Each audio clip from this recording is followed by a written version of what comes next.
Hey everybody, so great to have you guys here for the Silicon Slopes AI Chapter Lunch and Learn for January. We do these monthly, and the best way to find out about them is to actually participate in the Silicon Slopes community and become a member there, or else if you're part of the subscription for Beehive, you'll be able to get those emails as well. We do have a LinkedIn page, and so if you haven't joined as a member of that page, that's also a great way to find out about our events. I wanted to give a brief update about our events coming up. Our next one will be February 10th, and that's going to be an exciting event where we don't have all the details confirmed yet, but I just want to make sure you mark your calendars for that. We're also going to start a new program, and I'll have Michael come up here to explain this new event that we have going on in the late afternoon, evening, that will also get you energized and help you network with others. Yeah, thanks. So we're looking to start some evening networking events where the goal is to get us inside different companies. So the first one will be February 25th. So we're targeting the last Wednesday of each month. And so the first one will be at the Zions Technology Center. And the idea is we'll go to a different company each month, and they'll spend some time talking about strategic things they're doing with AI. They'll also show some practical, engineering side, so we kind of get both of those. And then at the end, we'll have some kind of structured networking events. So I'm looking forward to them. I think they'll be pretty exciting. And you'll register for those just the same way that you registered for this event, so you can plan on that. I'm going to turn the time over to Trina Limpert for a little bit about Sarah's AI and Institute, and she's going to be our Lunch and Learn sponsor for next month. Thanks, Heather. Oh, I heard some applause. Why, thank you. I brought these guys for me right here, right? So I'm Trina Limpert. I've been working in the tech industry for many, many, many years. So 30 years at Oracle and eBay, ran technology operations for eBay and some other. And so I think right now what's exciting about this time with AI is the workforce development and skills development piece of it, right? Everybody's in a learning progression right now. And so over the last few years, I even went back to school to MIT and did AI product design, really dug into this space because it's exciting, right? But as I've started to work with various companies, what I've found is the workforce development piece is lagging. How many would you feel that? A little bit? Is it just me? I think some are leaning into it heavier. If you're in the tech departments, you're usually a leader in this space, but every job is now an AI job, right? And so we've been doing some work this last year to put together programs. I am also the founder of a nonprofit called Tech Moms, and we help individuals transition their careers into technology.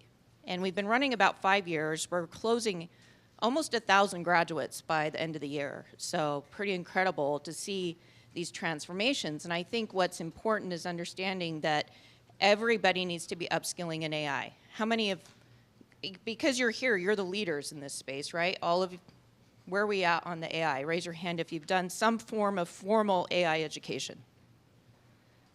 Okay, majority. Let me ask a couple questions, first of all. Who is here as a company owner and would be interested in seeing programs for their own teams? No one. Who is here for an individual development in AI? Okay, majority. How are you going about doing that? YouTube videos, primarily? Some informal, somebody knows some AI, let me talk to this person. It's really hard to structure AI skilling right now, especially where it's moving so fast. So we've partnered at Tech Moms and also with my company Rise Next, we've partnered with Sarah's AI Institute. And there's a few reasons why I've really leaned heavily on Sarah's AI. I'm on a few boards here in the state, in higher education and on AI boards. And the speed is really important right now, and understanding that things need to be revised quickly. The second thing is project-based learning. How many want to go back to school and take tests again?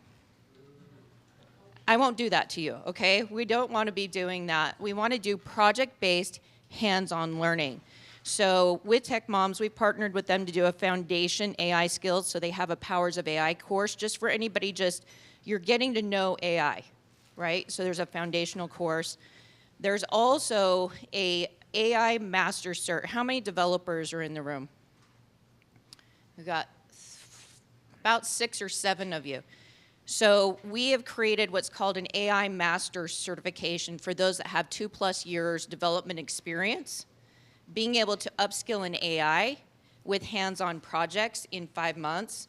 The first module, it's broken down into a few modules. The first module is really how to 10x your productivity in AI, how to increase your time as an engineer, then getting into AWS Cloud, getting into integration, deployments, all of those different things that really can help upskill you into becoming from a software developer into an AI engineer.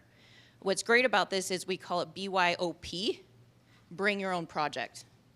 If you have active projects that are going on in your company that you need to apply AI to, bring that as part of your education process and be able to deliver back to your organization.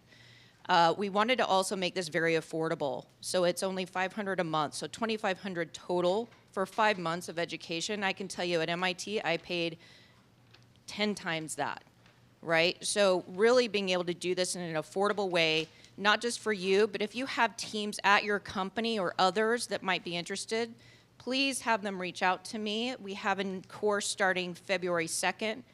And getting ready to launch that. So we wanted to create awareness of that, and then we have other ones coming up the rest of the year, all of these also leading into degrees. So you can get a master's degree in a year through Sarah's AI. So really exciting stuff, ready to talk to anybody that wants to learn more, or you can go to Sarah's, it's sarasai.org.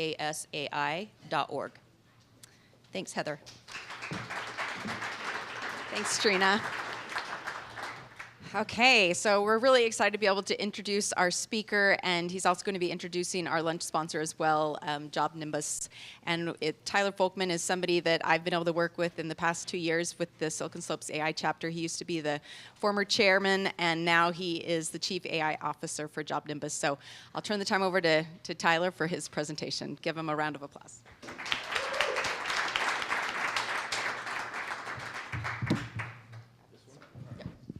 This working? All right. Thanks for having me, Heather. Silicon Slopes. Before I kind of jump in, I did want to call out a few people from JobNimbus we've got here. We've got Nick, if they want to raise their hands, Jared, and Matt. They are here to talk to you about how great JobNimbus is. I did want to say some of my experience. I've been at the company for about 4 months, and I really always appreciate working at like a founder CEO place. The owner, founder, CEO, Ben, he really has a lot of passion for the space, and that kind of runs through the whole company. You see people here that Jared, that's running the whole people org, has been there for many years, really has like a great culture.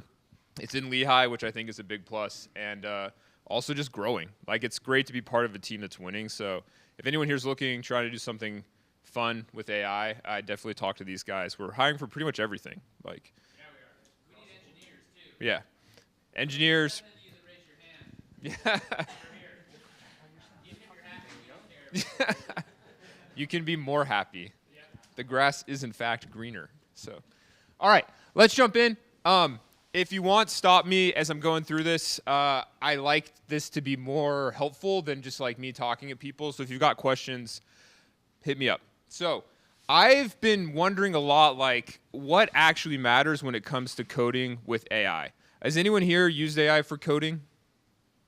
Well, yeah, okay. Anyone not touched it for coding at all? Most people raise their hands, so now I'm like, I need to ask the opposite question. Okay, so this should be helpful for a lot of you. So the model wars, in my opinion, are kind of interesting, like which model's best, what's the benchmarks, let me make sure this is moving. But what they don't really talk about is like, does it actually ship code you can trust? Will it work in 6 months? Did it meet all the requirements? Like, these are actually harder things to measure.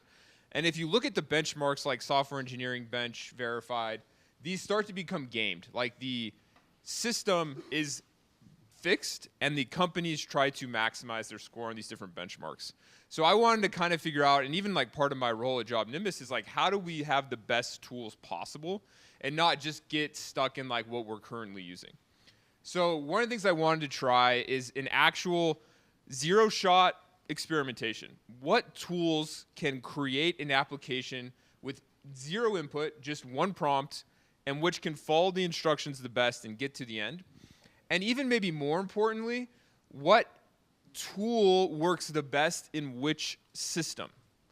I'd be curious from people, how many people are using like Anthropic for coding? ChatGPT or Codex? Copilot? What else is out there? What are people using? Gemini? You've been AI shamed? Sorry. Now, ChatGPT is good, actually. I'll hit on that one at the end. 5.2 is legit. What's the other one? Gemini? And anyone using anti-gravity? Grok. I've heard Grok's pretty good, so I haven't seen it. Okay, cool. The Twitter model or Grok the service? One of them. Okay, cool. Yeah. All right, so when you're thinking about coding, there's the model you use, and then there's the orchestrator you use. Probably a lot of you have heard of or use Cursor as well. That's the other one I was forgetting. Cursor is like the orchestrator. It will work with any model. You can bring your own model, you can put it in, and it will kind of orchestrate the model with your code. Anti-gravity is Google's form of like Cursor. It's their IDE. Claude Code is the one for Anthropic, and then Codex is OpenAI's. I'd say those are like probably the major players out there. VS Code mostly is just, yeah, they're bringing in an extension to orchestrate for you. So like if people use root code or like the plugins, but you have something that's telling the model kind of what to do, and you have the model doing it. It turns out that both are very important. So what I was kind of doing is I had to build a Git analyzer. This was a problem I had. Is like I want to analyze AI adoption and productivity within a Git repo. So I gave it 15 requirements. We don't need to go through all this. And then I kind of let the agents run. And I did 3 different setups. And I've actually done more since I wrote this talk, so I can kind of talk a little bit more about more up to date. But anti-gravity just come out, so I wanted to do Gemini 3, which is their latest and greatest, in their orchestrator, anti-gravity. I wanted to do Sonnet 4.5 with anti-gravity because it will support different models. And one of the things I wanted to test was, does the orchestrator matter? Turns out it does. And then the last one is Sonnet 4.5 with Claude Code. This is before Opus came out, so like 4.5 Opus I can talk about too. But one of the things I want to see is how much does the model matter and how much does the orchestrator matter and the combination of those two things. So the results. Gemini 3 was the second best, but only in its own orchestrator. So if you use Gemini's model in anti-gravity, the thing that Google built, it does pretty well, 10 out of 15. If you use Anthropic's model in anti-gravity, it does worse than Gemini's. That's maybe not surprising. If you use Anthropic's model in their orchestrator, it does by far the best. And so one of the reasons I like to talk about this is because if you use the model in the wrong system, you will get a different opinion of that model, if that makes sense. What I think we're finding is the AI companies are building the model to work very well within their own systems and biasing towards their own systems, which is maybe a bad thing, but it's a good thing if you're in their system. And so if you're going to use something like, and this is like the main takeaway, which I'll kind of give the evidence on, Anthropic's models, I'm a big believer that you should be in Claude Code if you're coding. If you're going to use Gemini's models, you should be in their coding system. Maybe this will change at some point. Cursor's the one that's gone the probably best at like being model agnostic, and so they've done okay. I am of the opinion that Cursor is like the second best choice behind all the first class like ones. So if you really just get Cursor implemented and it's working well for you, don't go out. It's still a good tool. But if you want like that extra level of like integration and cutting edge, go into like a terminal-based or even anti-gravity for Google. Gets you a little bit more because you're getting the synergy built right in. Maybe that'll change at some point, maybe not. Okay, so let's keep moving. This was kind of the experiment flow. Same model definition, exactly the same prompt fed into each model and let it run. And I didn't touch it. The goal was be agnostic, like be agentic. I turned it on, just run, don't ask me anything, go as far as you can. So what do we got? So both Gemini 3 and 4.5 and anti-gravity skipped the same things, which is interesting. It maybe suggests that the orchestrator matters more than the model because it had the same error cases even with different models. Process indicators for large repos were missed when that was kind of a requirement. Batch processing for memory management. error handling, type hints, doc streams, proper trend analysis, like it missed kind of quite a bit from the requirements that I asked it to do. And they were similar, even though they were different models. So I think one of my opinions I have right now is that the actual orchestrator matters maybe more than the model, assuming you're at a frontier model level. You can go to like a really low, older model, and that won't be the case. So why did this happen? I think that the planning is worse in anti-gravity than Claude Code. If I look at how it thought about the problem, Claude Code's built-in task management at the time was a lot better. I probably ran in like, when did Gemini 3 come out? November? Around November is when I did this, so this might have changed. But at the time, Anthropic had actually just released a better planning kind of cycle, and I think that really helped keep track of the requirements without me having to tell it. And you can kind of see it here, like it would in the actual terminal, and you can see this even more now. It'll actually like keep its own to-do lists and save them to a file and kind of work through it. And so I found Anthropic's orchestrator was really good at orchestrating the problem. There was also this quality gap. Gemini, and again, same anti-gravity with Sonnet, similar lines of code. Lines of code for Claude Code was about double, which isn't necessarily like a good thing, but I asked it to identify AI usage in this repo, and Claude went like crazy. It like had a ton of different ways of figuring out like, was AI used, was it not used by cursor, this or that, which I actually appreciated. And in general, like the code quality was pretty good. So like it wasn't just a bunch of messy code, it was like reasonably good. I also, just for context, told it to make just one line, like one script. I didn't want like a whole blown out system. Image. Also the documentation. Claude Code, when I asked it to document its work, which I found really valuable. Like if you ever go into a new repo and you want to figure out what to do, you can ask AI to kind of tell you what the repo is doing, document it for you. So I asked all of them at the end, same prompt, document what you did, why you did it, and essentially leave a paper trail for a human to understand with the code. And Claude did significantly better on self-documentation. You don't necessarily need to do this, like code can be its own documentation, but I wanted like a history of why decisions were made and what was going through the mind of the AI, essentially. And I really did actually appreciate the depth for Claude, because one of the nice things with AI is I don't have to actually read that. I can pass it through an AI, and it can kind of summarize and help me understand the bigger document. 6 months later, yeah, we don't need the images. And then the error handling. How does it actually handle errors? And this is getting more to like what you'd want from production code.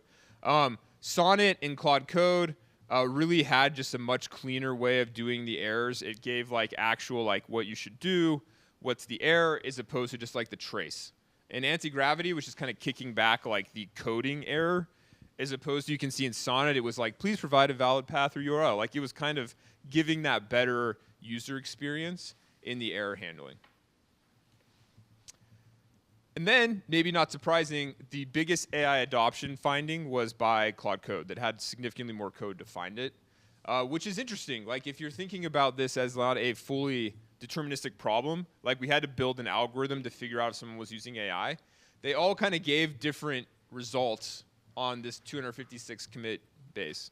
I actually ran, these are like sanitized results from a JobNimbus repo, so it's like actually a pretty big repo. And the best one I found was Claude Code, of like, did people actually use AI to write this code versus not, even if they didn't like just say straight up in the commit Claude Code or cursor bot. So like what I've kind of walking you through is a little bit more of the thinking, at least as I understood it, of these different orchestrators and how they moved code through the process. In the detail of the logging, for example, like if I wanted to get this output for like a report, the right side is Claude Code's output and the left side's anti-gravity. Like Claude Code had way better reporting. It gave way better just like inputs.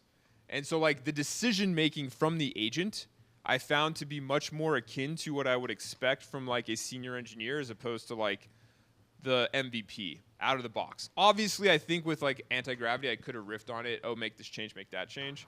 But I'm really interested in like what are the best tools to enable us to do less and not just have to always be babysitting. Like how can we let them go more agentic? All right, I've got some stuff for what this means for all of us. But before I get into that, any kind of questions on sort of the experiment that I ran and how the output came out? Yeah.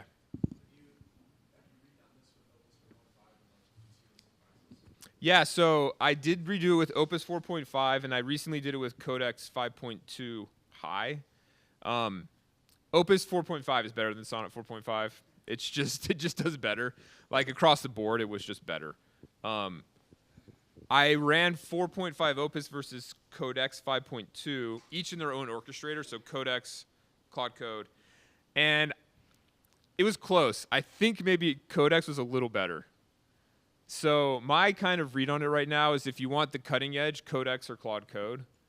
They're pretty similar. I think maybe, pick one and stick with it. I think Claude Code's got better systems around it still, like plugins, skills. They've gone further down, like how do we build a whole stack around Claude Code? And I think Codex has got bigger, not bigger, but they've also got a split focus. Like they've got a lot of money at OpenAI and they're doing a lot of things. It really feels to me like Anthropic is really like their main pillar is coding. So I personally am still betting on Anthropic, but I'm trying to be unbiased and always compare. Yeah. Cursor, somewhere in the middle. I did run Cursor at one point, and it's pretty good, actually. I was pretty surprised. It's fast if you use its new model. Very fast. Yeah. Is there a question? Oh, sorry. Hey, Carlos. Hey, how's it going? Good. So awesome. Like, I love it. And I would agree with Cursor. I think Cursor took a big leap 2 months ago. Yeah. That actually displaced it as my, or displaced Claude Code for me personally. But the question is more around sample size. How many times did you run each of the three? Yeah, just once. Okay. Yeah, I would be really interested to see what the variance is. It's a good idea, and it wouldn't be even that hard to do. I'm just lazy. But it's a good point. We could just run it for like a day and have it each generate. I even did some like LLM as judge, like different. Anyways, interestingly enough, when I had a large language model judge, which was better between Codex and Anthropic, I used the judge from both sides, and they both agreed Codex was slightly better. So like, there's not like a hard code in Anthropic's models, or these models won't purposefully tell you the other models are bad. Like I've kind of wondered about that. So yeah, I don't know. This is a good question. Any other questions on experimentation? What was, sorry? Python. Yeah. Yeah, I've done quite a bit of research into what languages to use. My opinion is the stack is TypeScript first. If you can do it in TypeScript, it's almost always the best choice. Then Python is probably the next best one I've found. You can do a lot of damage with those two languages. If you want more speed, I think Go and Rust are well supported in AI. And with those four things for like most programming, I think you're really good place. But like TypeScript, not only was it already popular, but with AI is like blowing up. And so like the more it's getting fed back more things. Claude Code's in TypeScript, which I kind of find interesting. But yeah, Python is generally the backend language I use, but I'm starting to push more towards TypeScript, even for the backend. Yeah. I would think that with the size of code bases out there in like C, C++, and some of the older languages, you would have more code for the models to train on, and therefore the models, like what's quote unquote hard for a model is not the same as what's hard for us as people, right? Writing a low level Linux kernel might be really easy for a model because there's just so much code out there for it to train on. And so I'm curious if you've tried any of the other of those older languages to see how well it does. I mean, I've done some stuff myself and it seems to do pretty good, even with like assembly and stuff like that. But yeah, what's been your experience? Yeah, I think that most popular languages it does pretty well with. I think if you're like a SaaS company trying to do like web app stuff, you're going to find a lot more success with like TypeScript because it's just like what's been used in the last like 5 years. But if you do want to do more performance stuff, I wouldn't shy away from AI. Like to your point, there's a ton of code out there for like C, C++. If you want to use like a fancier language like Go that's still performant. I've generally found that it's pretty good at most things, actually. Like, I run Home Assistant at my house, and it does YAML as, like, its dashboarding, and it can write YAML Home Assistant, which clearly is not, like, that popular versus, like, C. So unless you're going, like, super obscure languages, I'd be surprised if it couldn't handle basic stuff, if not better than basic. Cool. What does it mean? Working doesn't equal production running. So like all three of these, to their credit, ran at the end. Like the code would run, you'd get results. It wasn't like they just didn't work, which in some ways is crazy. Like even like 6 months ago, I feel like if I would have ran this test, like some of them would have just not run. But all of them ran, all of them gave output that was reasonably good. But when you start digging in, you could find maybe small differences, bugs, bad code management, like how it did performance too was quite different across the repos. So always kind of look like at the PR level, I actually don't think reviewing lines of code is really that necessary with AI because it can write syntactically correct. The bigger thing to review is like how did it architect it? What decisions did it make? How did it like do your logging and the things that you're going to interact with as a human? The syntax like is not going to be wrong, and you'll catch that like through testing and other things. So don't worry too much about that. Worry about did it actually make good architectural decisions? Did it structure things well? How technically prescriptive versus like business mission driven? What were your prompts? For this one, not at all prescriptive because it was greenfield. And I think in general, if you're doing something greenfield, like there's not tech debt or code base already, letting AI make decisions is actually pretty good. It's like give it the things you actually care about and let it kind of make decisions other places. If you have an existing code base, then you really should tell it the constraints that exist within your code base so that it doesn't like do something that's maybe better but not going to work for you. Could you give an example of like what the outcome was that you were giving it to aim for? Yeah. Essentially, I was asking it to build a script that I could run on a Git repo, and it would tell me essentially like a report of everyone that contributed to that, like lines of code, other things, basically just like a basic analytics plus AI utilization. Like that was the more intense thing. Was like so it was using the GitHub kind of command line interface and like digging through a Git repo to then bring back analytics. To me, that's a very technical problem. Yeah, totally. Right, focused on developers, and I think that's good. And that's really helpful. I'd be interested to see how the tests would perform with something that reaches out into the world, right? So Yeah. business problem solve, because at the end of the day, if we're not solving problems that then feed the purpose of the business that we're within, then it's not really gonna. We can be technically excellent, but still miss the mark if we're not solving those real world problems. Yeah, and this particular test was really more to test which is better at coding. I do think agentic decision making at the business level is harder right now. Like, I'm not convinced you should just like follow AI's decision making around like what business to go into or like that type of thing. Generally, I think the problem with it is because coding as a framework is a way to come to a solution for a problem that you've already defined. When you start using the same tools as everybody else to make your strategic decisions, it's likely that you will be doing similar things to other people, which as definition is bad. If everyone's coding really great apps, like technically that's not hurting anybody, right? In the sense of like you using the same model that someone else is using to write great code to solve your problems doesn't really hurt you strategically.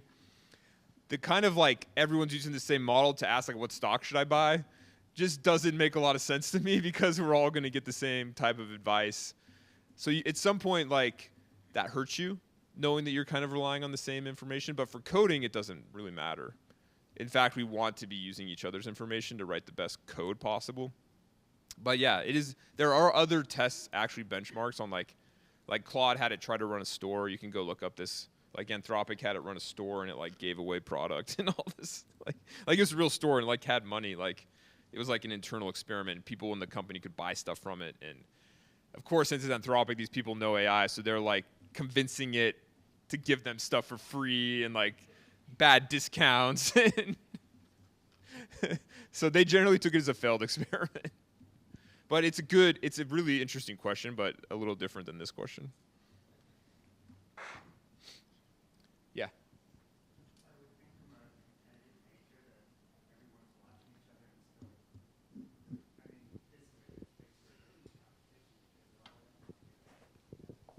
Right. Oh yeah, totally. We benefit drastically, like substantially as engineers, because who cares who wins? Just pick the best one. The only thing that's a little annoying is you got to like do these types of things to figure out which one's best. But it's a small price to pay. Yeah. Cool. Yeah, this is a big one for me, and maybe my opinion on this will change over time. I don't know as things change, but right now I think that the tooling is maybe more important, if not just as important as the model choice. Like, don't just pick like the best model. Pick the best model with the best tool. I think you're always going to get better results if you do that. I'm not a heavy user of Cursor, but my guess is it has specific models it just happens to work better with. And maybe the ones that they made, because I know they came out with some of their own models. So think about both sides. I like to think of the tooling as like the orchestrator, and then the model as the model. Documentation, and I think of this as more like human documentation, not like decisions why they were made, as opposed to like documenting how the code works, because you don't really need to do that anymore. You can just have AI tell you. But AI that can kind of document itself on like why it made decisions is really useful. Like if it can do that well, a human coming in, your ability to review its architecture, its decision making is much faster. And so don't like only evaluate its ability on how it can code. And you can actually even use separate models for this. Maybe you code in one and have another model that's just better at like telling you about the code or explaining the thought process. So like don't only use one model for one thing. That's like another thing that I didn't really test here because it's really coding. But some models do work better for different tasks, or if nothing else, work just as well but are significantly cheaper. Like I found summarization, you can actually push that down to like older models and it does just as well. So if you're like in a production app summarizing stuff for people, don't throw like Opus 4.5 at it. Like you're just burning money for no reason or like very little gain. Process, and I should have maybe put in equals. Here you go, yeah.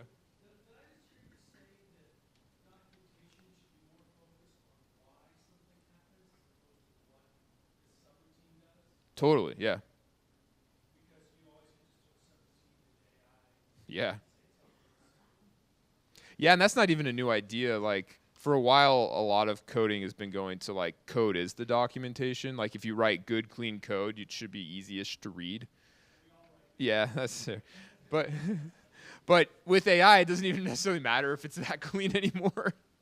Like, I'd never look at docs for, like, functionality anymore because they just get out of date. Like, I'm sure we've all experienced this where you go look up the docs. It's been updated like 2 years ago, and you're like, there's no way this is right.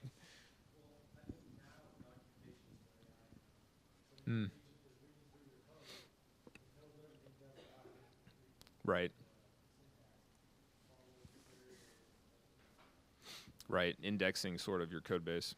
I would also say if you're using the documentation, you give it like make it to where it's written so that if I'm a senior engineer or somebody that's onboarding another engineer, that engineer can understand what's going to happen, what the decisions were and why. Right. I think that's a good kind of meta point is when you are doing documentation, think about the audience. And if it's AI as the audience, it should be very different than if it's human as the audience. Human's going to read it. They need good structure. They need whatever. AI doesn't need the good structure. It wants efficient tokens. Like, you don't want to blow up your context window. Like, a lot of, like, if you look at API development now, they're thinking about how do we develop APIs that AIs understand because it's not going to be humans anymore that are really integrating with them. And that's just kind of fascinating to me. On number 4, process equals speed is probably better than greater than. But if you can kind of nail the process, the spec, the plan, the thing you want it to do, then the rest of it just becomes a lot easier. Like I spend most of my time planning with the AI and then have it go execute. And that doesn't necessarily even have to be super specific, but it does mean like push yourself around a bit. Ask the AI, ask yourself, like, what am I not thinking about? What are the edge cases? Is it AWS? Is it this other tech stack that you want to use? Where are you opinionated? Where are you not? Have it tell you what it's going to do before you let it do it. Tweak the plan. Get it to a place where you're like, yeah, I feel good about it. So then when you get to the other end and it's made like 2,000 lines of code, you generally feel like you guys are on the same page and you can kind of just go review it. As opposed to if you're doing this in a production setting at a company, if you just let the thing go riff and you have no idea what it did, why it did it, at the end you're going to have to spend a lot of time like post-review. What did it do? Why? Should I change it? If you're just doing this for fun, I mean, go wild. Like, who cares? But in a company, there's, production, you need it to be good and ready and understandable. And I found putting like, time in beforehand is a lot easier than putting the time in after. You have to do both because it's not going to get it all right and there's going to be things that come up. But beforehand can help save a lot of pain. Yeah.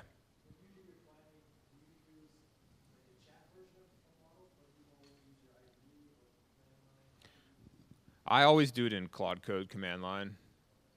Yeah. My computer is just like 20 terminals now.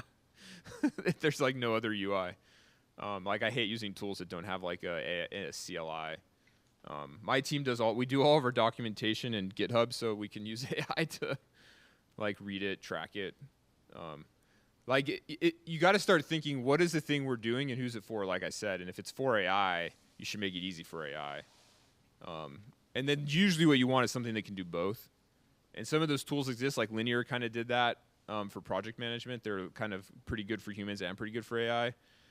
But not all spaces have been so developed yet. Yeah. So in the design process, you mentioned like one way to think about the trade-off between like how prescriptive you are and sort of like how what's the what are the stakes that you're up against? Like, is it the production code base or is it the second project? Right. Is there any other ways that you think about how prescriptive to be in the planning phase? Like, is there other things you think about how to do that? Yeah, as much as I can, try to think about it more as context than prescriptive in coding, at least. In other things, it's a little different, but like often I will point it at a code base that exists and say, hey, like this is the problem I'm trying to solve. Like dig in and see what you can find. Okay, maybe it comes back and says you should do A, B, C, D, E in this order. And then I kind of read through it, and I was writing code before AI, so I think through, okay, this, oh, I know this thing. And so I'm like, oh, well, this I like more because of this and this and this. Oh, what do you think about that? Okay, cool. So it's even more like I kind of trust AI to be more intelligent than me as far as like recall of information that exists in the world. But I don't trust it to know always what good combinations are or that it knows all the things that I know that it wouldn't know. Like, oh, we already tried that and it actually didn't work because users ended up doing this. You know what I mean? And so like the game for me now is like, how do I get it to know all the things that I know? One way is record all your meetings. Like if you're not doing that, that's a pretty easy way to just like give it all the things you ever talked about at work. I mean, that sounds a little crazy, but it'll blow your mind what it will do for you then. If you're like, hey, we were talking about this thing. What are the pros and cons? Oh, based on this meeting you had yesterday, you guys like this and didn't like that. Like when we do architectural reviews, we just record it and then give it to AI. And it's like, oh yeah, I like your feedback. Cool, iterate. Like don't give the outcome you still own, but because of the tooling, you can do way less of the nitty gritty. Like, oh, from a meeting, you'd have to take notes and synthesize and then decide what to do with it. We just dump it to AI and like riff with it. And it's not always right the first go, but it's like 20 times faster than having to do what we did before. Yeah. Okay, what am I doing differently? I think we hit on pretty much all of this, but like checking requirements. If you have requirements, be upfront with AI about them and check that they passed. If you are doing any sort of testing, always do the testing in code if you can. This is an area I see people, like you shouldn't ask AI, do I have any errors in my code? Write a friggin' unit test. Like have AI write you a unit test. But like we have frameworks to test things that do it perfectly.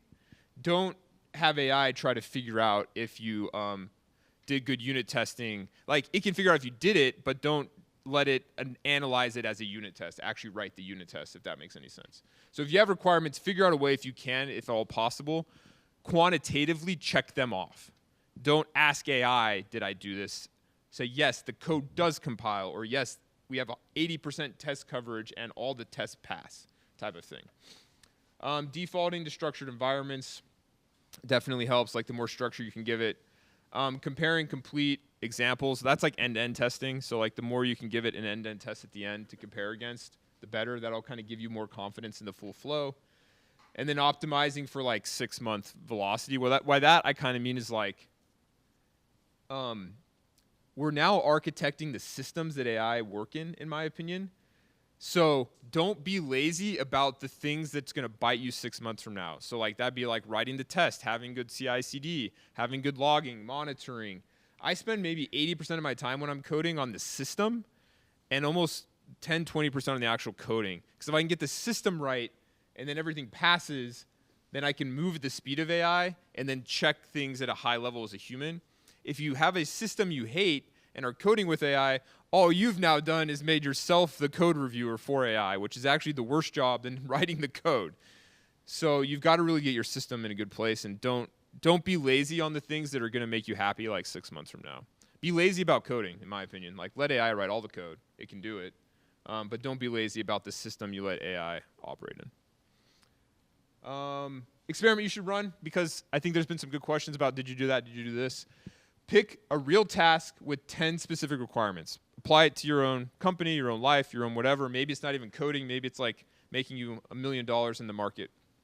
Run it through your current AI, and one with task tracking. Give it identical requirements, measure, and don't just check if it worked, but check kind of how it delivered the value. And then once you've done this once, if a new model comes out or a new orchestrator, just run it again. That's what I do now. Like, I kind of set up the framework already, so when a new model comes out, I run my thing. It's one sample size. It's not, but at least like what I've found is it generally clusters the good things versus the like mediocre things. And then we could probably run more tests to like siphon out the like best of the best. But definitely do this for tasks that you care about, because AI can be pretty task specific. So like what works for this task may not work as well for other tasks. But that's generally it. Yeah, in general, I'd say ignore benchmarks, honestly. Like, they help us know what are the best models, but outside of that, it's getting gamed pretty heavily. And just run your own tests and figure out what works. Yeah. Any last questions? Yeah. Here, I'll bring the mic over. So I love the theory, like that you have the models, and now in the system that we have now moved to the tools. And so I like the to-do. I think that's benefited a lot. I think compacting, we're in an age of noise to signal in the context window, and so now we have compacting. Right. And that's significantly benefiting, and I think that's what's benefiting Cursor and Claude right now. Yeah. What is the next part of the system? Because I think that's really the question now is, what do you perfect in the current framework with the models that are already doing these really good things? But what, in your opinion, what's the next part of the tool set where we're going to see innovation? That's kind of a hard question, I think. But where's the gains right now? Yeah. And then I think that overall in the system, what's beyond the tools? So once we get the models and the tools right, then what? Yeah. Yeah, I don't know. It's an interesting question. I think that formal verification is an interesting one for me, which is like, how do you know it did what you wanted? Like, is there a way to completely remove any human review? Like, is there a way to be fully confident in something without actually looking at it? I think we're really far away from that, but that starts to be the bottleneck now, is like, if I think of myself on like vibe coding versus not, I'm more vibe coding when I'm just like not even caring about what came out the other side, and I'm less vibe coding when I'm like, did this do what it said it did? And I've been spending a lot of my time on how do I close that gap on like getting the system right. And if I can close that gap, can I have AI working 24/7? Like, I think those are the two things, is like the formal verification and the agentic system of like, I mean, theoretically, we could all flip an agent on every single night and say, look at all my code base, find something to fix it, make me a PR while I'm asleep, and you wake up and you've got something better. Like, why aren't we doing that? I think because it's a hard system to set up to some degree, but like the technology's there. Like, we could have things doing work for us while we're asleep. And is anyone doing that at work? Yeah. Like one person? So like, it's just like, why is there's just all these little pieces now to connect that I think makes it tricky. So I don't. Did that answer your question? Okay. So okay, an LLM is not a person, right? Yeah. The rate at which it can crank out code, the way that it analyzes the code, all that sort of stuff, it's all very, it's software, and it acts like software. The problem is, since it's trained on human tendencies and habits, it'll do things like say, oh, this is going to take too long, so I'm going to skip it, or I'm going to, stub it out. Or this is a really complex task, let me go ahead and report my status, and then, I'll shelve that and do it another time. So all these things are like human, people have good reasons to do that stuff, but an LLM does not. How do you counter those things in your prompting and in the way you set up your system? Yeah, it's a great question, and I've run into this. Like, my favorite thing is when it's like, this will take 45 days, and I'm like, cool, let's get started, and like 20 minutes later it's like, we're done, and I'm like, what in the world? So what do I do? Take this as whatever you want. I'm not suggesting you do this. I've been running in dangerous mode with Claude a lot more, which people that aren't aware, if you do -- skip permissions, dangerously skip permissions, it will never ask for permission unless you're really explicit on like ask me. And so what I'll often do if I want it to be more agentic and not kind of do some of the stopping and starting is start it off with like, hey, I'm really interested in coming up with a plan. And sometimes I'll make the plan in normal mode and then save it and say, here's the plan. I want you to execute on it with as little as input for me as possible, end to end, and only interrupt if it's a critical thing that you really need help with. And that's actually worked really well for me. I can get it to run a lot longer. It'll still, if you see it thinking, it'll still be like, oh, it's going to take a long time. But what it'll actually end up doing is doing it. It'll be like, well, it told me to keep going, so I'm just going to keep going. Because what I've found for me is when you have the AI stopping you, it actually, the context switching gets really painful. It's like, oh, I forgot to tell this thing to read the GitHub repo. I thought it was like 20 minutes down the path, and now it hasn't even started. But this is dangerous. They don't call it dangerously skip permissions for no reason. So I think it is that balance, which is why I think the formal verification is interesting. Claude and a lot of them do have a sandbox mode, which if you do /sandbox in Claude, it will kind of put it in a box, which is good and bad. It's in a box, so it can't like reach out to the internet as well. So there's some challenges there. But yeah, I don't know. I don't have a great answer is other than just kind of letting the AI at the orchestrator level know it's okay to like run on its own. But I've seen the same thing. It's kind of funny. I think at some point they'll fix it in the orchestrator, not the model, where the orchestrator gets better at realizing it's an orchestrator and it can do some things that humans can't do. We'll do one more question. Tyler has to run in just a few minutes anymore. Sorry. Yeah.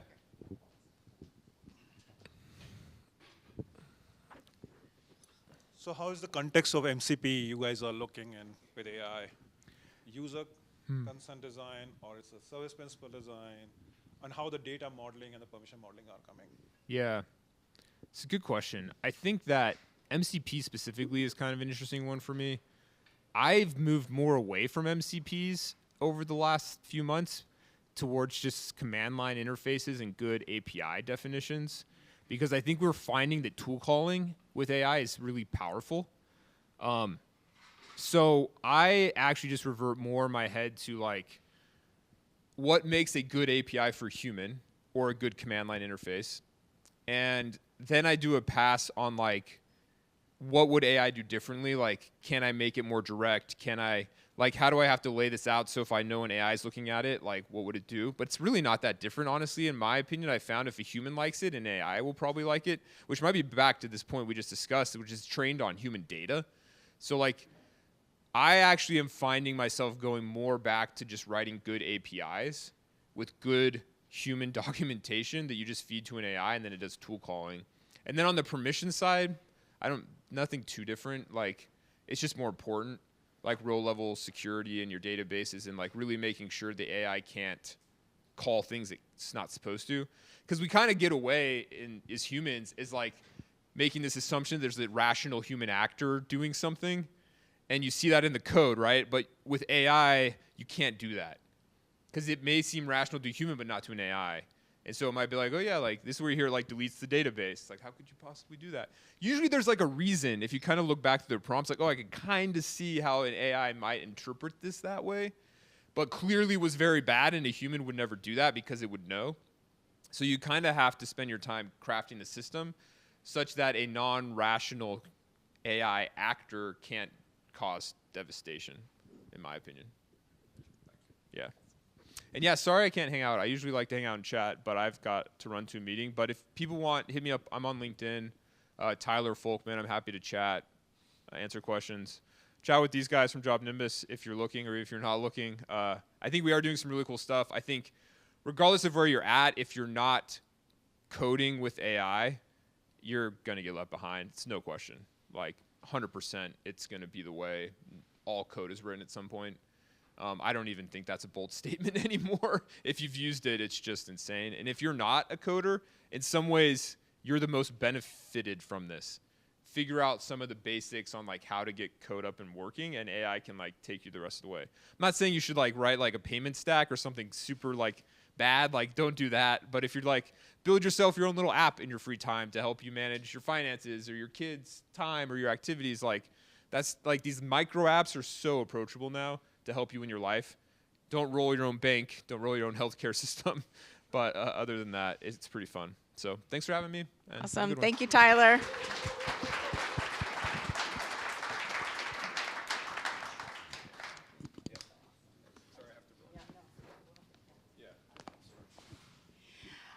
Thank you all of you guys for coming. Be sure to mark your calendars for our next AI event. And Trina's still here if you have any questions about Sarah's AI Institute. And super glad to have you guys. And also JobNimbus is here as well. Thank you.